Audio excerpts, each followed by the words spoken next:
VK news, राष्ट्र के नाम। और इसी पर चर्चा करने के लिए कुछ खास मेहमान हमारे साथ मौजूद हैं, उनका तारुफ करवा देते हैं। राहुल लाल जी हमारे साथ राजनीतिक विश्लेषक के तौर पर जुड़ गए। राहुल लाल जी, बहुत स्वागत आपका। प्रीतपाल सलूजा जी हमारे साथ हैं, प्रवक्ता आम आदमी पार्टी से। अरुण दराज जी हमारे साथ जुड़ेंगे, बीजेपी के प्रवक्ता। सत्यनारायण सैनी जी हमारे साथ कांग्रेस के प्रवक्ता जुड़ेंगे कुछ देर में। प्रीतपाल जी, सबसे पहले मैं आपके पास आ रहा हूं। ये जो स्थितियां बदल जाती हैं जब चुनाव नजदीक आता है, उसको किस तरीके से देखें? क्योंकि जनता भोली भाली भले ही हो, लेकिन आज की स्थितियां हर किसी के सामने आ जाती हैं सोशल मीडिया के माध्यम से। इसको कैसे समझें कि वही अरविंद केजरीवाल हैं जो मंदिर मस्जिद के निर्माण को लेकर यह जिक्र कर देते हैं कि देश की तरक्की नहीं होने वाली, लेकिन आज वही जाकर माथा भी टेकते हैं और कहते हैं सौभाग्य की बात है। जी, पहली तो मैं आम आदमी पार्टी की ओर से आपको साफ कर दूं कि आम आदमी पार्टी जात धर्म की राजनीति से परे है। अरविंद केजरीवाल जी चूंकि सुल्तानपुर में इनकी एक पेशी थी 2014 के एक बयान को लेकर, या जो हमारे देश का संविधान है, जो हमारा कानून है, उसका हम लोग आदर करते हुए वो वहाँ पेश हुए थे। उसके बाद अयोध्या का कार्यक्रम उन लोगों का बना हुआ था कि दर्शन करने जाएंगे। तो हिंदू है, राम उनके भी हैं, राम हमारे भी हैं, राम आपके भी हैं। एक्सीडेंटली हो गया ये कह दें सर। तो अगर वो जैसा कि आपने बिल्कुल प्रीतपाल जी, यानी कि ये मान लें कि उनकी मंशा नहीं थी जाने की, लेकिन क्योंकि कार्यक्रम बना हुआ था इसलिए वहां पर जाना पड़ा है उन्हें, ऐसे समझें इसको सर? देखिए, राम का किसी का पेटेंट नहीं है, पहली बात। राम सबके हैं, राम सभी के आराध्य है। अगर मुस्लिम समाज अपना रमजान मनाते हैं तो पहले राम उनके आता है। अगर हिंदू अगर दिवाली मनाते हैं तो पहले अली आता है। तो ये तो बांटने का काम करना जो किया है वो भाजपा ने किया है। अगर 2018 में अरविंद केजरीवाल इस बात को कहते हैं कि मंदिर और मस्जिद के राजनीति में अगर देश को लपेट के रखा जाएगा तो जो हमारी युवा है, आने वाली पीढ़ी है, वो शिक्षा से वंचित रह जाएगी। तो इसको इस संदर्भ में देखना चाहिए कि वो संदर्भ क्या था। वो मंदिर मस्जिद के हम लोग दुश्मन नहीं है। हम लोग जात पात की राजनीति से उठ के काम करते हैं। हम लोग विकास पे ध्यान देते हैं, हम लोग शिक्षा पे ध्यान देते हैं, हम लोग स्वास्थ्य पे ध्यान देते हैं। एक आम तो सर मंदिर न जाकर अस्पताल का कोई फीता उत्तर प्रदेश में काट दिया होता केजरीवाल साहब ने, तो फिर हमें लगता कि विकास के पर ही केवल आप चल रहे हैं, मंदिर पर नहीं चल रहे हैं, मस्जिद पर नहीं चल रहे हैं। अस्पताल का फीता काटने गए थे क्या वहां पर? क्योंकि वो तो यही कहते हैं कि अगर मंदिर मस्जिद का निर्माण ना कराकर अस्पताल बना दिया होता, यूनिवर्सिटीज बना दी होती, तो देश की तरक्की हो जाती। तो हम भी उसी पर पूछ रहे हैं। दिल्ली के अंदर जो 75 साल में 11,200 स्कूल क्लासेस हुआ करते थे, दिल्ली के अंदर 1,025 जो स्कूल है दिल्ली के सरकारी स्कूल, उसमें 11,200 क्लासेस हुआ करती थी। उसको हम लोगों ने 28,000 क्लासेस जो है अपने 5 साल के अंदर हम लोगों ने बढ़ाई है। वहां पे शिक्षा का स्तर हम लोगों ने अच्छा किया है। आज विदेशों में भी मनीष सिसोदिया को शिक्षा का बहुत अच्छा उनके कार्य करने के लिए उनको सम्मानित किया जा रहा है। आम आदमी पार्टी के जो स्कूल है दिल्ली के, यही मोदी सरकार को, अगर ट्रंप की बेटी आती है यहाँ पे देश के अंदर, या उनकी पत्नी आती है, या उससे पहले जो राष्ट्रपति थे वहां ओबामा, उनकी बेटी अगर आती है दिल्ली के अंदर, देश के अंदर आते हैं, तो दिल्ली के स्कूल दिखाए जाते हैं। अगर अच्छे स्कूल ना हो, अच्छे सरकारी स्कूल ना बने होते, तो प्राइवेट स्कूल के जो बच्चे हैं, 2 लाख बच्चों ने प्राइवेट स्कूल से नाम कटा के सरकारी स्कूल में अपना नाम करवाया है। आज अगर हम उत्तर प्रदेश में चाहें तो अपने बच्चों को, या खुद की शिक्षा की अगर बात करें, तो हम लोग सरकारी स्कूल से बहुत विदग्ध थे। विधिक व्यवस्थाएं जो है इनको सही करने का काम आम आदमी पार्टी ने किया है। वो अपनी मेरा सिंपल सवाल है प्रीतपाल जी, जब मंदिर मस्जिद के निर्माण में देश की तरक्की नहीं हो सकती, वहां ठीक थे केजरीवाल या फिर आज ठीक है? कैसे समझें इसको? नहीं, बिल्कुल। अगर आपको पता होगा 2020 में दिल्ली के चुनाव जब चल रहा था, तो यही अमित शाह, यही मोदी जी, यही इनके मंत्रिमंडल क्या कहा करते थे वहां पर? शाहीन बाग, शाहीन बाग, शाहीन बाग। तो दिल्ली वालों ने कह दिया चलो भाग, चलो भाग, चलो भाग। देखिए, देश में अब ये सब चीजें नहीं चलने वाली। अब लोगों को सारी व्यवस्थाएं, उनको पता चल गया कि मैं भी टैक्स पेयर हूं। पहले ये कहा जाता था कि देश में 1 करोड़ देश टैक्स पेयर है, और मोदी जी ने बहुत मेहनत करके 1,30,00,000 कर दिया, और बाकी के लोग भी टैक्स पेयर है। इनडायरेक्ट टैक्स सब देते हैं। सब माचिस की टीका खरीदते हैं तो टैक्स देते हैं, दूध लेते हैं तो टैक्स देते हैं। तो उनका हक उनको मिलना चाहिए। आम आदमी पार्टी ने इसको बताया, और इसी बात को मंच से हम लोग कहते हैं कि देश में मंदिर मस्जिद की लड़ाई से बड़े आकर हम लोग शिक्षा पे बात करें, हम लोग स्वास्थ्य पे बात करें। क्या उत्तर प्रदेश में हम आप रहते हैं, स्वास्थ्य की कोई गारंटी है? शिक्षा की कोई गारंटी है? हमारी माताओं बहनों की सुरक्षा की कोई गारंटी है? नहीं है। तो इस पे अगर हम हर बात ठीक अगर है, हम ठीक है। अब हर बात राशिद पे अलवी अगर ने हम जो बात कहा उस पर करेंगे, मैं आऊंगा और तो उस क्या पर आपका मतलब जवाब है? लूंगा। ठीक है, मैं मतलब समझ गया सर, क्योंकि मजबूरी होती है जब जैसा देश वैसा भेष वाली स्थितियां बन जाती हैं, तो उत्तर प्रदेश में भी वही करना पड़ रहा है आम आदमी पार्टी को। राहुल लाल जी, किस तरीके से देखें, क्योंकि अब चुनाव का वक्त नजदीक आ गया, तो सारी चीजों को उस ओर ले जाना बड़ा जरूरी है। राशिद अलवी ने जो जिक्र किया उसमें कहीं ना कहीं दम जरूर है, लेकिन कांग्रेस पार्टी के लिए मुश्किलें भी खड़ी कर दी उन्होंने। कह दिया कि मजबूर होना पड़ रहा है राजनीतिक दल के नेताओं को जाने के लिए मंदिर। ठीक है, इसमें कोई अतिशयोक्तिपूर्ण बयान तो है नहीं उनका। अगर हम लोग अगर हाल फिलहाल के चुनावों का विश्लेषण करें, अभी 2020 के विधानसभा चुनाव की बात हो रही थी। देखिए, ये तय बात है कि दिल्ली में तीसरी बार जो है कि एक तरह से आम आदमी पार्टी आई, और 2 बार तो बिल्कुल ही वो प्रचंड बहुमत में, अभी प्रचंड बहुमत में है जी। लेकिन चुनाव प्रचार के बीच में अगर हेमंत जी आपको ध्यान में होगा तो उस समय भी आम आदमी पार्टी के जो मुखिया है अरविंद केजरीवाल, वो तमाम जगहों पे, तमाम चैनलों पे और तमाम जगहों पे वो हनुमान चालीसा पाठ करते हुए नजर आ रहे थे। हाँ। तो जो विपक्षी पार्टियां हैं वो अब समझ चुकी हैं, और जो राशिद अलवी जी ने भी कहा जी कि एक तरह से जो धार्मिक मामला था उसके ऊपर पहले उस फील्ड पे केवल बैटिंग करते हुए भारतीय जनता पार्टी नजर आती थी जी, और ये लोग दूसरे मुद्दे लेके आते थे, वो टिक नहीं पाते थे। अब विपक्षी दलों ने जो नई रणनीति बनाई कि हम विकास के मुद्दों के साथ साथ इन धार्मिक मुद्दों को भी लेके चलेंगे जी अगर हम लोग अभी पश्चिम बंगाल का मामला ध्यान में गए हेमंत साहब, जी, तो वहां पे आपको दिखेगा कि बीजेपी अपने ढंग से हिंदुत्व के मामले को लेके आ रही थी, बिल्कुल। ममता बनर्जी भी उसी जगह पे चल रही थी। वो भी जो है कि वो देखिए कभी चंडी पाठ कर रही थी, कभी कुछ और कर रही थी, वाकई। कभी अलग अलग धर्मों मंत्रोच्चारण कर रही थी। ठीक। तो एक तरह से सबों ने, अब ये एक सिलसिला शुरू हो चुका है कि बीजेपी को बीजेपी के पिच पे भी पटकनी दिया जाए। अगर उस पिच पे ये पटकनी नहीं देंगे ये पार्टियां, तो ये फिर इनके लिए फिर टिकना मुश्किल हो जाएगा, क्योंकि वो एक बड़ा ही धर्म का मामला काफी जी एक भावुक किस्म का मामला होता है। यही कारण है कि आपको हम लोगों को बयानों में अंतर दिख रहा है कि 2018 का बयान और या फिर अभी की परिस्थितियां। तो 2018 के बाद तो 2020 में हम लोगों ने हनुमान चालीसा पाठ भी सुना, हाँ। और ये तमाम तरह की चीजें भी सुनी, क्योंकि विपक्ष का प्रयास ये है या फिर जो दूसरे दलों का प्रयास ये है, जो अभी आम आदमी पार्टी के ये प्रयास नाकाफी या नाकाम की स्थिति नजर आती है क्या राहुल लाल जी? क्योंकि एक जिसका पपौती का जिक्र अभी प्रीतपाल जी भी कर रहे थे कि कोई पेटेंट तो हो नहीं गए रामलला, ये तो सभी के हैं, ये बात बिल्कुल ठीक है, लेकिन उस वक्त ये स्थितियां नजर नहीं आती थी। उस वक्त तो केवल यही लगता था कि राम मंदिर के निर्माण के लिए सबसे ज्यादा अगर चिंतित है कोई पार्टी तो वो बीजेपी है। ये देखिए, उन्हीं सब संदर्भों में उसमें वो बयान दिया गया था कि 2018 का जो बयान है वो उसी संदर्भ में। लेकिन ये पार्टियां समझ गई कि अगर उस मामले पे हम लोग उस पिच पे नहीं उतरेंगे तो फिर हमें ये चुनौती देनी पड़ेगी कि राम मंदिर के मामले पे केवल एक तरह से ऐसा ना प्रेजेंट हो जाए कि राम मंदिर के सारे उपलब्धि, सारी तमाम तरह की चीजें वो बीजेपी के हाथ पे लग जाए। अभी हम लोग अगर ध्यान दें, भारतीय जनता पार्टी के लिए राम मंदिर का निर्माण एक तरह से उत्तर प्रदेश के चुनाव में काफी बड़ा मामला, बड़ा मुद्दा बनने वाला था, बना हुआ भी है। लेकिन आम आदमी पार्टी के संजय सिंह ने जिस तरह से लगातार जो है कि उससे चुनावी चंदे के तमाम तरह के वो मंदिर के निर्माण से संबंधित उसके जमीनों के आवंटन को लेके, जमीनों के खरीद बिक्री को लेके जो घोटाला और भ्रष्टाचार के मामले थे उसको काफी प्रमुखता के साथ सामने में रखा।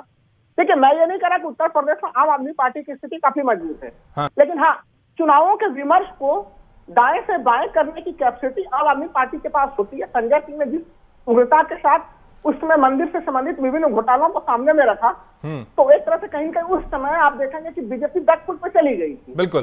तो ये स्थितियां हैं यहाँ पे, लेकिन आज के समय में ये तो मानना पड़ेगा, बीजेपी की एक सफलता हम लोगों को माननी पड़ेगी जो ठीक है राहुल लाल जी। लेकिन जो मजबूरी का जिक्र दरअसल किया गया राशिद अलवी की तरफ से, ये मजबूरी क्या मदद कर सकती है राजनीतिक पार्टियों की, ऐसा लगता है आपको कई हद तक? इससे मदद किया है, इसलिए मैंने 2 जगह का उदाहरण भी दिया है मन जी। चाहे आप दिल्ली विधानसभा चुनाव में आप देखिए, वहां पे हनुमान चालीसा का पाठ काफी ज्यादा हुआ। एक तरह से चूंकि काफी आक्रामक ढंग से भारतीय जनता पार्टी के सारे मुख्यमंत्री और तमाम तरह के लोग जो है यहाँ पे लगे हुए थे। ठीक। अगर आप पश्चिम बंगाल में देखें तो वहां पे ममता बनर्जी भी, उनके चुनाव प्रचार में भी पूरा धार्मिक कूट था, वो लगातार चंडी पाठ वो भी कर रही थी। तो एक तरह से बीजेपी के उस मुकाबले पे भी जब ये पार्टियां जवाब देती हैं, फिर दूसरे मुद्दे उठाते हैं, तभी वो काउंटर कर पाती हैं। अगर इस मामले पे ये पीछे रह जाएंगे तो फिर ये काउंटर नहीं कर पाएंगे। हाँ, ठीक है, मैं लौट रहा हूं राहुल लाल जी। प्रीतपाल जी, क्या आपको लगता है राशिद अलवी ने जो जिक्र किया वो इस वक्त की स्थिति नहीं, बल्कि हालांकि पिछले कई चुनावों में हमने ये देखा है, जैसे कि अभी राहुल लाल जी ने भी कहा था कि हनुमान चालीसा का पाठ पढ़ना शुरू कर दिया, चाहे मनोज तिवारी ही क्यों ना हो, ये भी स्थितियां हो गई थी। बीजेपी उस वक्त ये बताने की कोशिश कर रही थी कि हम भी धर्म के साथ कितने ज्यादा जुड़े हुए हैं और दिल्ली की जनता के लिए हम कितना काम कर रहे हैं। तो क्या ये मजबूरियां हो चली हैं इस वक्त की स्थिति को इस तरीके से देखें, और बीजेपी ने ही तमाम राजनीतिक दलों को मजबूर कर दिया कि आप धर्म के साथ अगर नहीं जुड़ेंगे तो फिर राजनीति से आप पीछे रह जाएंगे? देखिए, भारतीय जनता पार्टी राम के नाम पर तो आई थी, हाँ, मगर उनके आराध्य राम है ये लोगों को बताती रही, मगर बीच में चोरियों का काम करती रही। अगर भारतीय जनता पार्टी के मैनिफेस्टो में राम मंदिर था तो अभी तक राम मंदिर बन चुका होता। आदेश आए हुए आज 2 साल से ज्यादा हो चुके हैं, अभी तक चील पत्थर वहां पे नहीं लग पाया, अभी तक नींव पत्थर वहां नहीं लग पाया। भारतीय जनता पार्टी कभी चाहती नहीं कि राम मंदिर बने। अगर ऐसा होता तो 2014 में उसका बहुमत था, 19 राज्यों में आज तक उसकी सरकारें हैं, उत्तर प्रदेश में भी 2017 में वो आ गए थे, वो राम मंदिर बना लेते 3 साल के भीतर में। मगर जो राम मंदिर का श्रेय अगर जाता है किसी को तो वो सुप्रीम कोर्ट को जाता है। माननीय सुप्रीम कोर्ट ने कहा और सभी जात के धर्म के लोगों ने कहा कि सुप्रीम कोर्ट का जो आदेश आएगा सभी को मानने हैं, चाहे मुस्लिम समाज के हों चाहे हिंदू समाज के हों, सभी ने इसका स्वागत किया। अभी तक राम मंदिर बनने के बजाय राम मंदिर में वहां पे ये ब्रोकरेज का काम कर रही है भारतीय जनता पार्टी। आपने देखा जिस तरह से सांसद संजय सिंह जी ने इसकी पोल पट्टी खोली कि 2 करोड़ की जमीन वो खरीदते हैं और 5 मिनट के अंदर 18 करोड़ की फिर वो राम जन्मभूमि के जो वहां पे टिकट है उनको दे देते हैं। उन्हीं के लोग 16 करोड़ रुपए की 5 मिनट के अंदर, प्रति 5 मिनट के अंदर प्रति सेकंड 5 लाख रुपए की कमाई करते हैं। तो ये भारतीय जनता पार्टी कभी नहीं चाहती कि राम मंदिर बने। ये आपदा में नहीं, वो तो श्रेय ले रहे हैं कि हमारी सरकार में सब संभव हो पाया। वो तो यही कह रहे हैं, चाहे योगी आदित्यनाथ हो या फिर बीजेपी का कोई भी नेता हो, कि हमारी सरकार है तब तो राम मंदिर का निर्माण हो पा रहा है। वो अलग बात है कि ये तो सुप्रीम कोर्ट की ओर से सारी चीजें स्पष्ट हो पाए। ये भारतीय जनता पार्टी गफलत में है। आम आदमी पार्टी अगर 2022 में यहाँ सत्ता में आएगी तो माननीय सुप्रीम कोर्ट का जो आदेश है, जो पालन है, बहुत अच्छी ढंग से वहां भव्य राम मंदिर का निर्माण कराने का काम आम आदमी पार्टी भी करेगी। तो मंदिर मस्जिद के निर्माण में देश की तरक्की नहीं होती। आप अरविंद केजरीवाल के उस बयान के साथ सहमत नहीं है प्रीतपाल जी? ये मान लें फिर अब कि मंदिर के निर्माण से देश की तरक्की नहीं हो सकती है, वो ये जिक्र करते हैं, तो फिर राम मंदिर के निर्माण का फिर मसला ही क्या? आपने तो कह दिया कि 2022 में हम सत्ता में आ जाएंगे तो मंदिर का निर्माण करवा देंगे, भव्य तरीके से करवाएंगे। तो क्या केजरीवाल के साथ आप नहीं है? नहीं, अरविंद केजरीवाल ने ये कब कहा कि राम मंदिर नहीं बनना चाहिए या मस्जिद नहीं बननी चाहिए? उन्होंने कहा कि देश की तरक्की मंदिर के निर्माण को लेकर नहीं हो सकती। उन्होंने साफ कहा सर। आप अगर ठीक है प्रीतपाल जी, अगर अब एक बार अगर आप नहीं सुन पाए प्रीतपाल जी, तो मैं एक बार फिर से सुना देता हूं अरविंद केजरीवाल ने क्या कहा था। अरविंद केजरीवाल ने क्या कहा प्रीतपाल जी, एक बार सुन लीजिए, आप क्या कहा उन्होंने। सुनिए सर, एक बार सुनिए सर। मस्जिद का जिक्र किया नहीं है तो ये मंदिर मस्जिद बनाने से नहीं होगी, ये स्टैचू बनाने से नहीं होगी। ये मंदिर और मस्जिद के भुलावे में रह गए, ये देश 15वीं सदी के अंदर पहुंच जाएगा। इनके चक्कर में मत पड़ना। अगर ये मंदिर और मस्जिद बनाते रह गए तो आपका बेटा इंजीनियर नहीं बनेगा, उसको पुजारी बनाना पड़ेगा किसी मंदिर में बिठाने के लिए। दोस्तों, पुजारी बनना पड़ेगा, इंजीनियर नहीं बन पाएगा। प्रीतपाल जी सुना सर, आप कह रहे हैं कि 2022 में हमारी सरकार आ जाएगी तो भव्य मंदिर का निर्माण कर देंगे, या तो आप झूठ बोल रहे हैं या फिर केजरीवाल भ्रमित कर रहे थे। प्रीतपाल जी कहिए सर। मैं ये कह रहा हूं, उन्होंने कहीं पे भी राम मंदिर के जिक्र नहीं किया। उन्होंने मंदिर और मस्जिद, अच्छा मंदिर अलग हो जाता है और मंदिर अलग हो जाता है और राम मंदिर अलग हो जाता है सर। मंदिर अलग हो जाता है और राम मंदिर अलग हो जाता है। उन्होंने राम मंदिर किसी पर्टिकुलर मंदिर की बात नहीं की। उन्होंने कहा कि जो भारतीय जनता पार्टी बार बार इस बात को कहती है मंदिर और मस्जिद की राजनीति करती है, इससे देश को उठना पड़ेगा। हमारे जो युवा है वो डॉक्टर बने, इंजीनियर बने। आज आपको पता दिल्ली के अंदर हम लोगों ने जो ये देश की बात करते हैं, राष्ट्र की बात करते हैं, यही समस्या है सर कि जो दिग्भ्रमित करने का प्रयास राजनीतिक दल के नेता करते हैं प्रीतपाल जी, तो अच्छा नहीं लगता कि आखिर जनता से आप कहना क्या चाहते हैं। ठीक है, मैं लौट रहा हूं। सत्यनारायण सैनी जी कांग्रेस के प्रवक्ता हमारे साथ जुड़ गए। सत्यनारायण जी बहुत स्वागत है आपका वीके न्यूज में। सत्यनारायण जी आवाज मिल रही है आपको? जी बिल्कुल आवाज आ रही है। सत्यनारायण जी, राशिद अल्वी जी कह रहे हैं कि बीजेपी पार्टी ने धर्म से जोड़ दिया राजनीति को और यही वजह है कि मजबूर कर दिया है बीजेपी ने कि जाइए मंदिर जाइए, मस्जिद जाइए, मत्था टेकिए। अभी तक ऐसा होता नहीं था। क्या कहेंगे सर? देखिए, जो ये काफी दिनों से ये मुद्दा घूम रहा था, जो राम मंदिर का लेके बीजेपी चली हुई थी, मैं ये मानता हूं कि बीजेपी का ये मास्टर कार्ड था जो इन्होंने खेला। लेकिन ये अगर ये मंदिर बना देंगे तो इनका ये जो मेन मुद्दा है वो खत्म हो जाएगा और उसके बाद ये किस मुद्दे पे ये हिंदुत्व को इकट्ठा करेंगे, ये गाय के और दूसरे मुद्दों को लेके अभी तक चल रहे थे। तो मुझे नहीं लगता ये राम मंदिर बनाने के फेवर में है। ये चाहे ये मुद्दा जितना ज्यादा लटके उतना अच्छा है, ताकि ये लंबे समय तक इस पर राजनीति खेल सके। नहीं सत्यनारायण जी, सवाल यह है कि राशिद अल्वी ने जो बयान दिया, कांग्रेस के वरिष्ठ नेता हैं आपकी पार्टी के, वो कह रहे हैं कि मजबूर कर दिया है बीजेपी पार्टी ने कि जाकर मंदिर में मत्था टेकें राजनीतिक दल के नेता। यही वजह है कि प्रियंका गांधी भी वही कर रही है, राहुल गांधी पिछले कई दिनों से कर रहे हैं और अब केजरीवाल ही पहुंच गए वहां पर।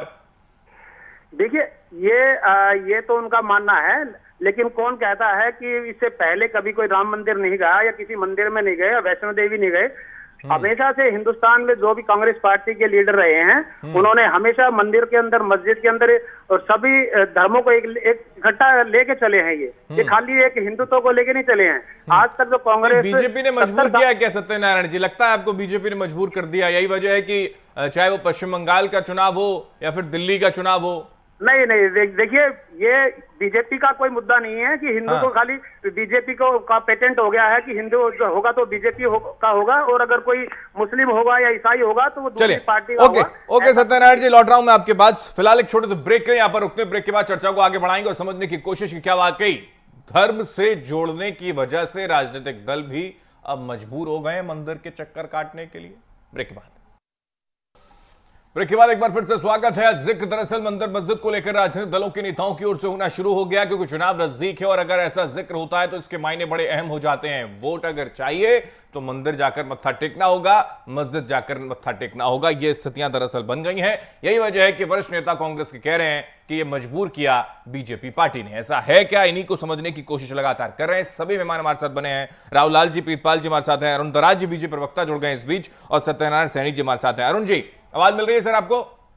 बिल्कुल आ रही है। नमस्कार आप सभी को। जी अरुण जी, ये जो स्थितियां हैं जिसका जिक्र राशिद अल्वी कर देते हैं, वो कह देते हैं कि बीजेपी पार्टी ने धर्म से राजनीति को जोड़ दिया और यही वजह है कि सभी राजनीतिक दल जो हैं वो mजबूर हो गए कि मंदिर जाएं, चाहे वो प्रियंका गांधी हो, राहुल गांधी हो या फिर अभी हमने देखा केजरीवाल साहब को। क्या कहेंगे सर? देखिए, जब ये लोग भगवान श्री राम के अस्तित्व पर सवाल उठाते थे, जब ये लोग, यही अरविंद केजरीवाल जो आज भगवान श्री राम की नगरी में और सरयू नदी के किनारे और सरयू नदी में डुबकी लगा करके अपने पापों को मिटाने का कार्य करने का प्रयत्न कर रहा है, लेकिन यही अरविंद केजरीवाल कह रहा था कि वहां पर अगर मंदिर की बजाय कोई यूनिवर्सिटी बना दी जाए तो बहुत अच्छा होगा। और यही कांग्रेस पार्टी के नेता जो आज दर बदर भटक रहे हैं, मंदिर जा रहे हैं, गुरुद्वारे जा रहे हैं, यही लोग एक समुदाय विशेष को खुश करने के लिए सिर्फ और सिर्फ जालीदार टोपी लगा करके, छोटे भाई का पजामा और बड़े भाई का कुर्ता पहन करके ये लोग सरेआम मंचों पर भाषण देते थे। किसी से मोहब्बत और किसी से अदावत, इनका तो ये खेल था। वो 2014 के बाद जब से देश के अंदर देश के यशस्वी प्रधानमंत्री नरेंद्र मोदी जी ने अपने सनातन धर्म को, अपने हिंदू भाइयों को जगाने का कार्य किया और पूरे देश में जिस प्रकार से उनका वो तो कह रहे हैं अरुण जी कि बीजेपी की बपौती थोड़ी है रामलला, ये तो सभी के हैं राम, वो तो कह रहे हैं। नहीं, यही लोग तो राम के अस्तित्व पे सवाल उठाते थे।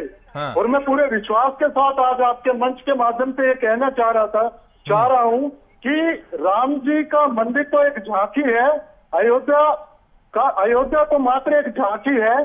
काशी, विश्वनाथ और मथुरा, यहाँ पर भी जिस प्रकार से हमारे हिंदू धर्म के हमारे मंदिरों को तोड़ करके मस्जिदें बनाई गई है, ठीक है, वो भी प्रीतपाल जी कुछ कह रहे हैं, एक बार उनको सुन लेता हूं, फिर मैं आ रहा हूं अरुण जी आपके पास। ओके प्रीतपाल जी कह दीजिए। मैं ये कहना चाह रहा हूं कि भारतीय जनता पार्टी के जो प्रवक्ता कह रहे हैं कि अरविंद केजरीवाल विरोधी था, अरविंद केजरीवाल वो पहली हमारी पार्टी है जिसने, जब सुप्रीम कोर्ट का आदेश आया वहां भव्य मंदिर बनने के लिए, सबसे पहला ट्वीट हमारा था कि वहां भव्य मंदिर बनना चाहिए। आम आदमी पार्टी की ये मंशा। आम आदमी पार्टी ने कभी भी राम के अस्तित्व के ऊपर कभी प्रश्न चित्र नहीं उठाए। वो चाहती है, शुरू से हम लोग चाहते हैं कि भव्य मंदिर वहां बनना चाहिए। ये बताए भारतीय जनता पार्टी 2014 में सत्ता में थे तो ये इंतजार किस बात का करते रहे, क्यों नहीं बना पाई? अध्यादेश लाने वाली तो अगर गिनीज बुक में किसी का नाम आता तो भारतीय जनता पार्टी का था, जिन्होंने सबसे ज्यादा अध्यादेश लाई है। जिसके पास अपनी गिनती नहीं तो उसके बावजूद भी लाई है। अध्यादेश ला सकते थे, अध्यादेश लाके मंदिर बना सकते थे। सनातन धर्म का ये बात बहुत बड़ा डंका पीटने वाली ये पार्टी है। तो ये रामलला जी को इन्होंने टाट में रखा, खुद ठाट में पड़े रहे। आज जब इनको मौका मिला है 2 साल में, अभी तक नींव पत्थर वहां नहीं रख पाया। आज वो वहां पे दलाली का काम कर रही है। चंदा चोरी का काम कौन कर रहा है? अरविंद केजरीवाल कर रहा है। चंदा चोरी का काम भारतीय जनता पार्टी करी। उत्तर प्रदेश में योगी आदित्यनाथ जी की सरकार है। योगी आदित्यनाथ जी जवाब दें कि चंदा चोरी क्यों हो रही है? जमीन की दलाली का काम कौन कर रहा है? भारतीय जनता पार्टी कर रही है। ठीक है, चलिए प्रीतपाल जी, मैं ये चीजों पर मैं जाना नहीं चाहता। मैं सिर्फ इतना समझना चाहता हूं कि विधानसभा का चुनाव जब नजदीक आ गया है उत्तर प्रदेश में, तो अयोध्या में रामलला के दर्शन करने के लिए या फिर रामलला की याद केजरीवाल को आ गई है क्या? बस इतना बताइए सर। ऐसा है सर? इससे पहले तो मैंने देखा नहीं, इससे पहले मैंने कभी विजुअल चलाए नहीं। हमारे देश के मंदिर पे जब अरविंद केजरीवाल जी ऐलान देते हैं कि वहाँ पर राम का मंदिर नहीं होना चाहिए, वहाँ पर कोई यूनिवर्सिटी बननी चाहिए। मैं जानना चाहते हैं देश का हिंदू समाज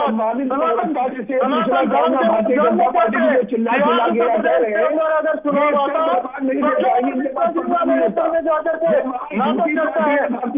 हिंदुओं का ठेकेदार बनता है। आप जहाँ पर आपकी सरकार है, आपकी सरकार अपनी पार्टी की सरकार है, अरविंद केजरीवाल ने 100 करोड़ रुपए का ओके, यही समस्या है। ठीक है अरुण जी, समस्या ये भी है कि दिल्ली के जब चुनाव हुए थे, हनुमान चालीसा का पाठ करते हुए ये भी बताने की कोशिश कर रहे थे आप। बिल्कुल ठीक है अरुण जी, ये बात आपके ऊपर भी लागू होती है। जब दिल्ली के चुनाव था, ओके अरुण जी, बिल्कुल मैं वही आपसे भी जानना चाह रहा हूं। ठीक है प्रीतपाल जी, लौट रहा हूं आपके पास। मैं आ रहा हूं प्रीतपाल जी, मैं आ रहा हूं। प्रीतपाल जी मैं आ रहा हूं सर, मैं आ रहा हूं। एक सेकंड अरुण जी, स्थितियां ऐसी दिल्ली के चुनावों को लेकर भी थी सर कि कैसे और किस तरीके से हनुमान चालीसा का पाठ पढ़कर ये बताने की कोशिश आप लोग कर रहे थे कि हम राम के भक्त हैं। आपको यहाँ पर दिखता है तो जेएनयू के लोगों को आप गले से बताते हो, जब वो लोग नहीं दिखते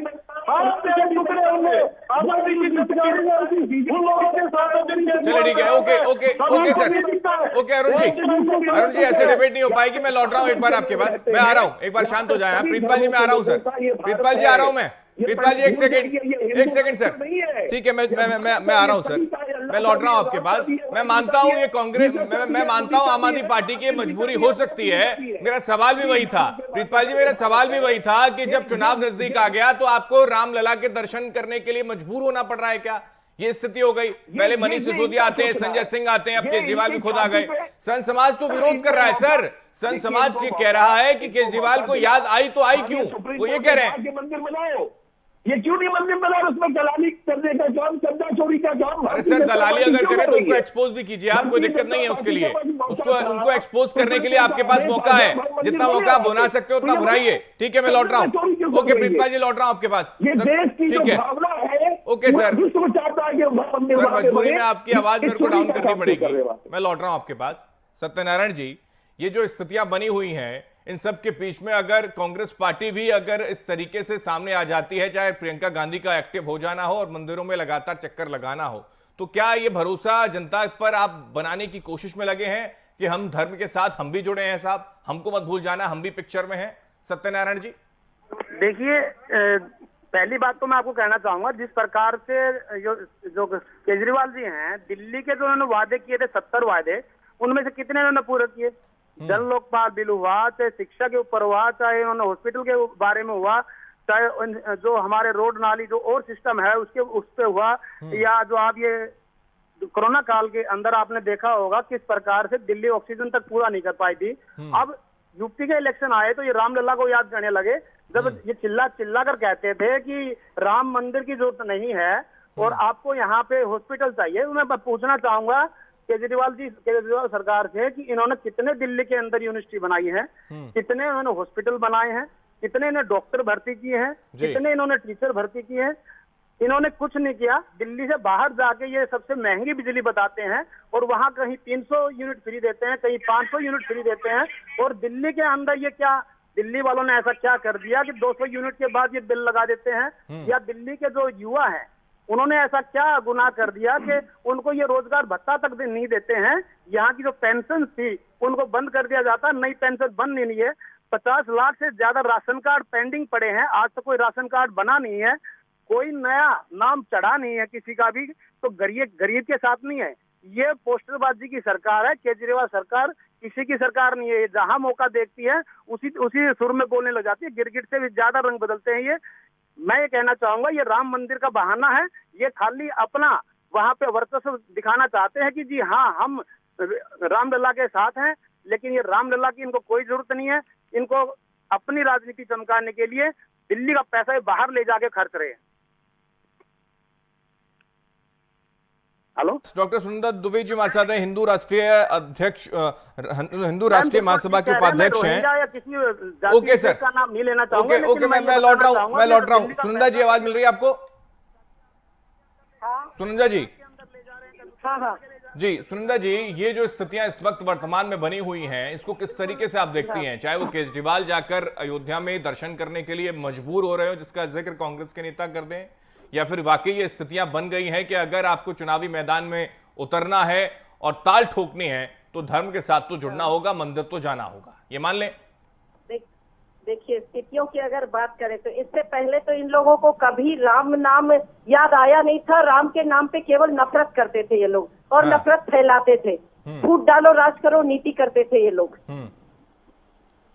आज के डेट पर जब इन्होंने देखा कि कहीं हिंदुत्व जागा है, भाजपा को बोलते हैं कि भाजपा ने नहीं किया, लेकिन कम से कम भाजपा ने राम का नाम लिया, चाहे जिस हाल में भी लिया, राम का नाम लिया और हिंदुत्व को कहीं न कहीं जगाया भाजपा ने कि हाँ, हम राम के साथ दिलेरी से नाम दे सकते हैं। नहीं जगेगा तो कहाँ जगेगा? क्या इतनी दिलेरी कांग्रेस में है? क्या इतनी हिंदुस्तान के अंदर अगर हिंदुत्व की बात नहीं होगी तो कहाँ होगी मैडम? जहीरुद्दीन में है।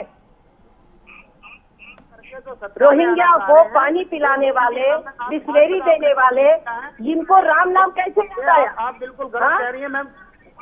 नहीं, बिल्कुल आप तुष्टीकरण गलत की बोल रही राजनीति हैं। करने इन्होंने वाले कभी को हिंदुत्व का नाम नहीं लिया। हिंदुत्व चुनाव को जहाँ देखते पे हुए तो सबसे पहले प्रधानमंत्री रहे हैं जवाहरलाल नेहरू जी हो या कोई भी हो, हिंदू रहे हैं, कोई मुस्लिम नहीं रहा है। लेकिन आप जो ये बात बोल रहे हैं कि खाली चुनाव के अंदर रामलला का नाम याद आता है, ये आप बिल्कुल गलत बोल रहे हैं। हमेशा से कांग्रेस पार्टी ने केजरीवाल भी ठीक कर रहे हैं, ये मान लें। सत्यनारायण जी, जो केजरीवाल कर रहे हैं वो भी ठीक कर रहे हैं, आप कर रहे हैं वो भी ठीक कर रहे हैं, कोई राजनीति नहीं कर रहा इसमें।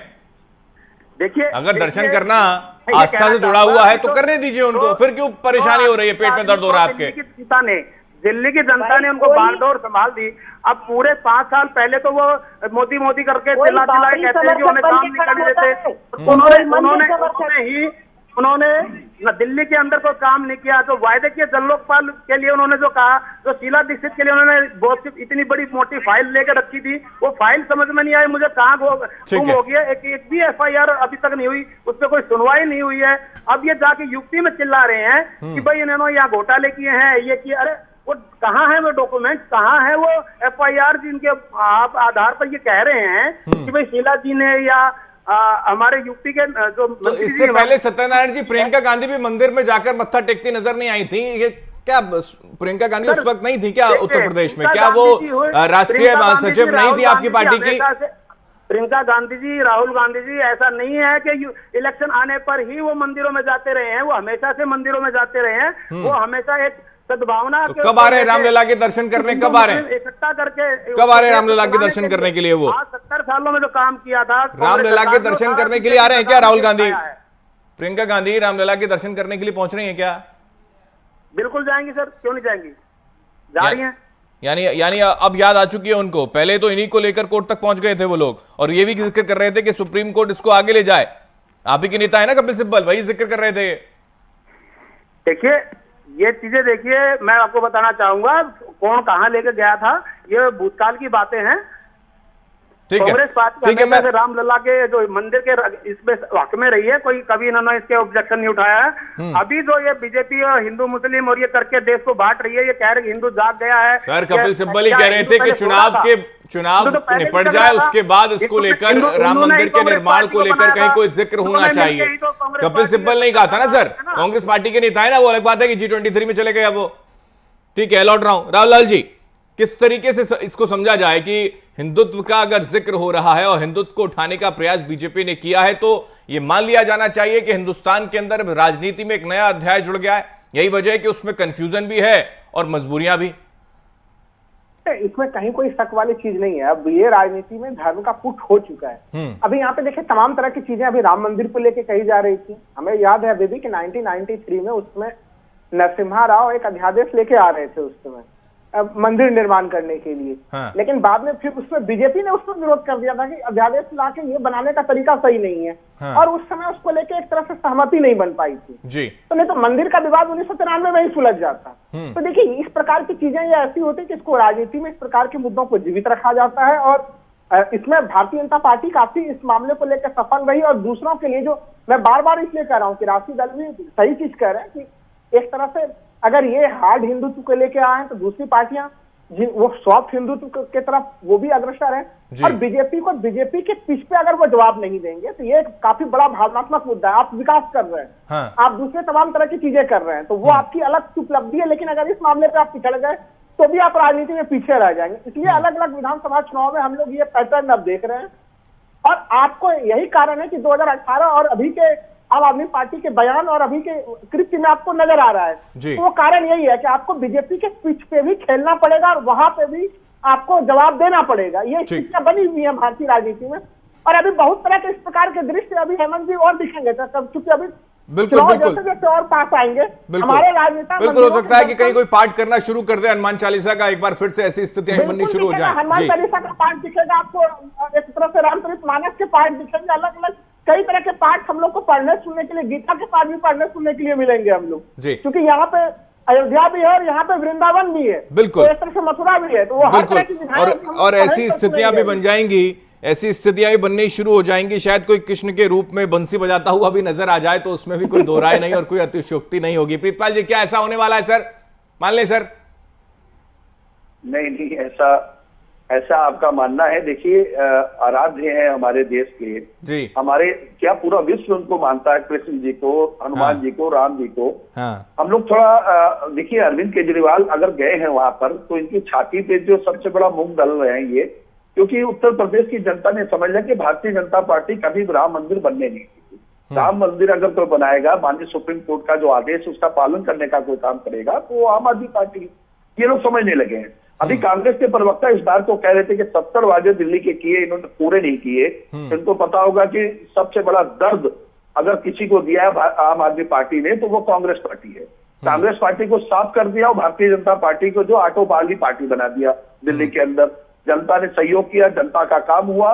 लोकपाल जब 2013 में हम लोग विधानसभा में लेके आए उसको पास करने के लिए, तो यही कांग्रेस के विधायक, यही भारतीय जनता पार्टी के विधायक एक हो गए थे। मेरा सवाल राहुल लाल जी बस इतना सा है कि आप जब अपने एजेंडे पर थे, आप जब अपने करप्शन के मुद्दे पर आगे बढ़ने की दिशा में बढ़े थे, तो फिर ये ट्रैक बेट्रैक कैसे हो गया? ये इस ट्रैक से कैसे भटक गए आप? केवल भ्रष्टाचार पर पोल खोलने की स्थिति में आप आए थे, रॉबर्ट वाड्रा को एक्सपोज कर देंगे, हुड्डा जी को एक्सपोज कर देंगे हरियाणा के अंदर, उत्तर प्रदेश में भी आप आए तो एक बड़े घोटाले का जिक्र जैसे आप अभी कर रहे थे, करते तो वही है, लेकिन फिर आप बेपटरी हो जाते हैं, फिर आप आस्था के केंद्र में आगे बढ़ने की दिशा में बढ़ गए। कॉमनवेल्थ का और बिजली कंपनियों से भी घोटाला, तो उसका FIR करने का काम आम आदमी पार्टी के अरविंद केजरीवाल ने किया। सिर्फ एक चिंगारी लगाने की कोशिश आप करते हैं। किया तो वो दिल्ली की अरविंद केजरीवाल है, मगर ACB हम लोग से ले ली गई। भारतीय जनता पार्टी मोदी सरकार में अमित शाह ने ACB हम लोग से छीन ली।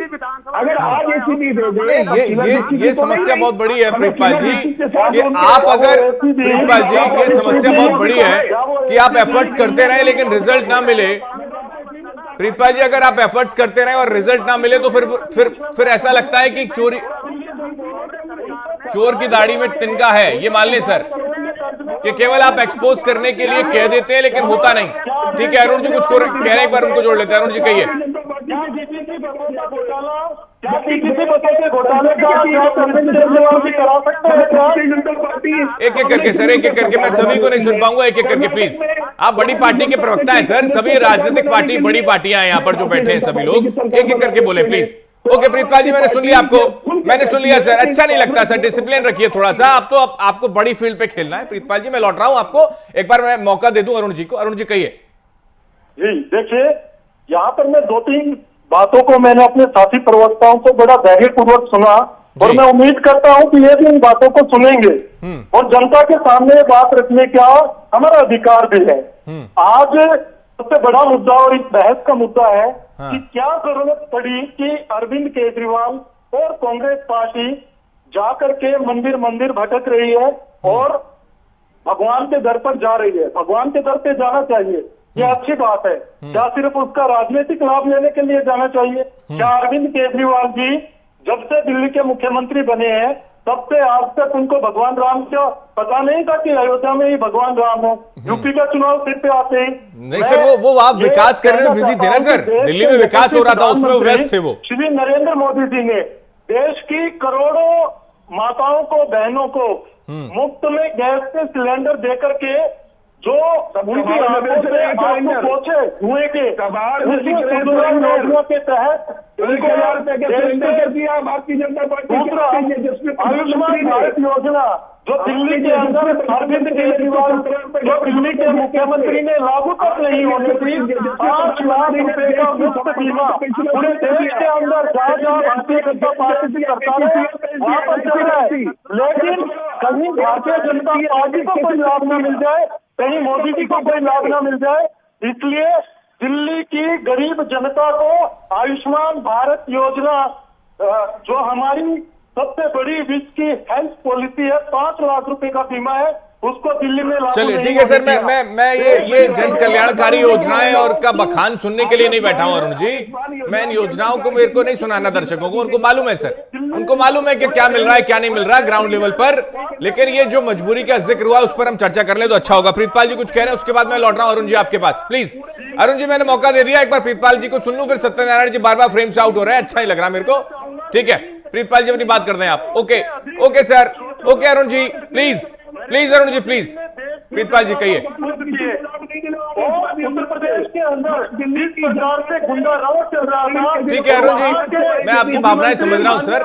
आप तो सत्ता में है सर, आपकी पार्टी, आपको थोड़ा और डिसिप्लिन में रहना चाहिए, आपको थोड़ा और ज्यादा डिसिप्लिन में रहना चाहिए अरुण जी। मैं लौट रहा हूं, प्रीतपाल जी को सुन लेते हैं एक बार, फिर नहीं तो ये कह देते हैं कि विरोधी दल के नेताओं को सुनते नहीं, लोकतंत्र कहां से बचेगा, आप विपक्ष को बोलने देते नहीं है।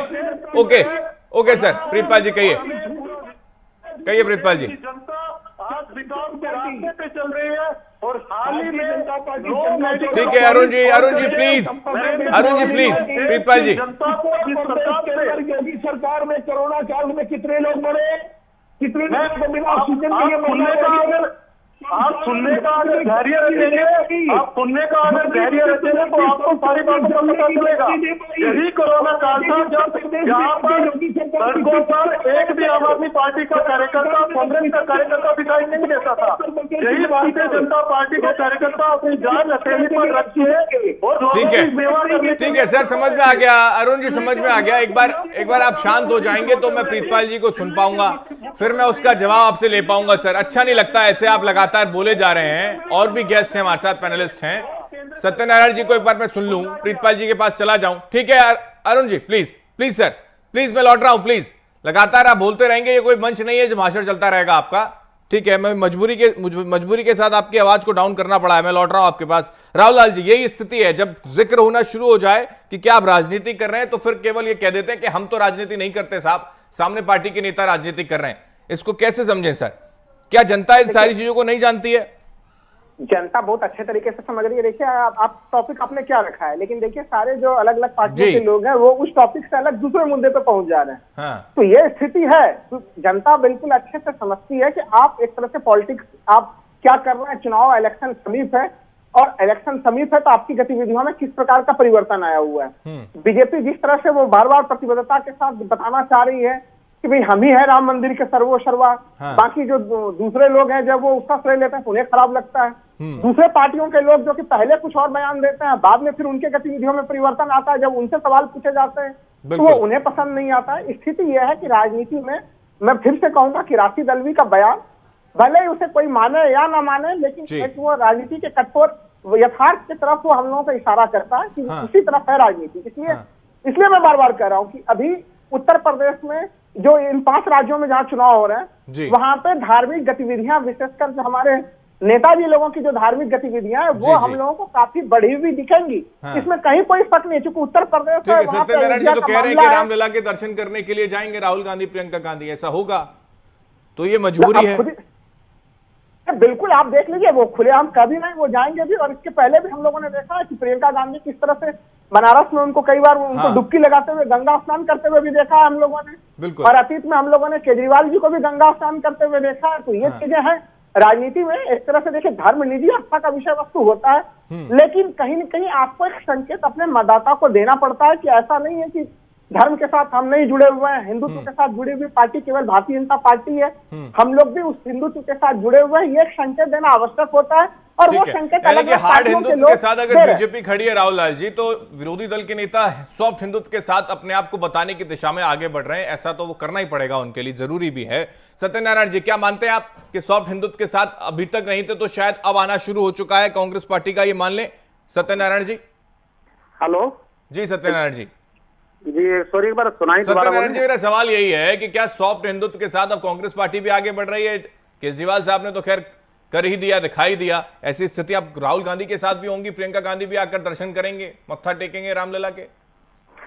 देखिए, मैं आपको बता दूं कि जैसा आप कह रहे हैं कि हम अब खाली इस इलेक्शन को देख के और रामलला के दर्शन करने के लिए हमारी प्रियंका गांधी जी जो हमारी वहां की महामंत्री है पार्टी की, वो जाएंगी, ऐसा कुछ नहीं है। ये हमेशा से कांग्रेस पार्टी के दिल में रहा है। ऐसा नहीं है कि अगर जो कांग्रेस पार्टी है अगर वो हिंदुत्व के साथ नहीं होती तो इतने जो मंदिर पहले बने हुए थे वो अब तक नहीं होते। ये हमेशा से कांग्रेस पार्टी हिंदुओं के और सभी उसके साथ रही है। ये सेकुलर इंडिया है, ये किसी एक धर्म का, किसी एक मजहब का इंडिया नहीं है, ये सभी धर्मों का है। यहाँ सभी को मान्यता दी जाती है समय समय पर। ठीक है, लेकिन रामलला के दर्शन करने के लिए सालों साल लग जाते हैं और फिर सेकुलरिज्म का झंडा लेकर आप खड़े हो जाते हैं सर। ओके सर, आखिरी कमेंट प्रीतपाल जी आपसे ले रहा हूँ, क्या कहेंगे सर? आगे की स्ट्रेटेजी और मजबूत होगी आपकी प्रीतपाल जी? क्या किसी की मजाल है कि कोई भी आदमी, कोई भी व्यक्ति, कोई भी सरकार हिंदुओं के मंदिरों को तोड़ सकता है? इतना साहस कैसे हमारे साथी प्रवक्ता इनकी संकीर्ण सोच को दर्शाता है कि पार्टी का सोच क्या है। दरअसल कांग्रेस पार्टी का जहाँ पर चुनाव होता है हिंदुत्व याद आता है, हिंदू लोग अपने दिखाई देते हैं, लेकिन इनकी सोच को जरा देखिए।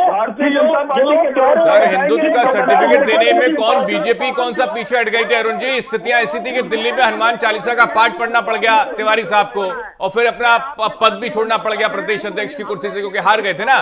ठीक है सर, मैं समझ रहा हूं, ये मजबूरियां होती है राजनीतिक दलों की। ओके, वक्त की बेहद कमी है, चर्चा को विराम देना होगा। प्रीतपाल जी बहुत शुक्रिया हमारे साथ जुड़ने के लिए, अरुण जी आपका बहुत शुक्रिया, राहुल लाल जी आपका बहुत शुक्रिया, सत्यनारायण जी आपका बहुत शुक्रिया चर्चा में जुड़ने के लिए। कुल मिलाकर स्थितियां ऐसी हैं, जब चुनाव नजदीक आता है तो फिर धर्म के साथ राजनीति को जोड़ना बड़ा जरूरी हो जाता है। अगर ऐसा नहीं होगा तो फिर वोटर्स जो हैं उस तरीके से उस दिशा में आपको देखते नहीं। और यही वजह है कि राशिद अल्वी ने भी वही जिक्र कर दिया कि बीजेपी पार्टी ने सभी राजनीतिक दलों को मजबूर कर दिया है। और अगर ऐसा है तो यह माना जाना चाहिए कि आने वाले दिनों में और ज्यादा नौटंकियां देखने को मिल सकती हैं, न केवल धर्म से जुड़ी हुई बल्कि और, क्योंकि चुनाव नजदीक है। इसी के साथ खास पेशकश बताई देश दुनिया की तमाम खबरों के लिए आप देखते रहिए वीके न्यूज, राष्ट्र के नाम। ये है ड्रीम मीडिया नेटवर्क और आप देख रहे हैं देश का पहला 24/7 digital news channel VK news, राष्ट्र के नाम।